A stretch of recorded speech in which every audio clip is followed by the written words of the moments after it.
Chapter 17, Home. After 3 months of living here and there with strangers and relatives, we were finally on our way home. As we drove down the mountain pass and saw the Swat River, my father began to weep. And when we saw the condition of the poor Mangora, we were all in tears. Everywhere we looked, we saw buildings in rubble, piles of wreckage, burned out cars, and smashed out windows. Storefronts had their heavy metal shutters pried off, their windows were gaping, their shelves were empty. It seemed that every building was pockmarked with bullet holes. It still felt like a war zone. Army soldiers peered down at us from machine gun nests on the rooftops, their guns trained on the streets. And even though the government had said it was safe to go back, most people were still too afraid to return. The bus station, normally bustling with the chaos of brightly colored buses and hundreds of travelers, was deserted, and weeds were growing up through the cracks in the paving. But there was still no sign of the Taliban. As we rounded the corner to our home, we prepared ourselves for the worst. We had heard that the houses were surrounding ours that had been looted. TVs and jewelry had been stolen. We had held our breath as our father unlocked the gate. The first thing we saw was that garden in the front of the house had become a jungle. My brothers immediately ran off to check their pet chickens.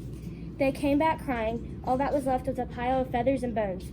Their birds had been starved to death. Meanwhile, I ran to the guest room where I had hidden my books. They were safe and sound, and I said a prayer of thanks and paged through them. How lovely to see my quadratic equations, my social studies notes, and my English grammar book again. I nearly wept for joy until I remembered. We still did not know whether our school had survived. Someone has been there, my father said as we entered the school gate. The building across the street had been hit by a missile, but miraculously the school was intact. Inside, cigarette butts and food wrappers littered the floors.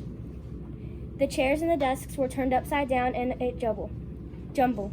The Kushaw School sign was in the corner where my father had placed it for safekeeping. I lifted it up and screamed. Underneath was a handful of goats' heads. It took me a minute to realize that they were remains from someone's dinner. Anti-Taliban slogans were scribbled all over the walls. And inside the classrooms, bullet casings littered the floors. Army Zindabad, which means long live the army, was scrawled on a whiteboard.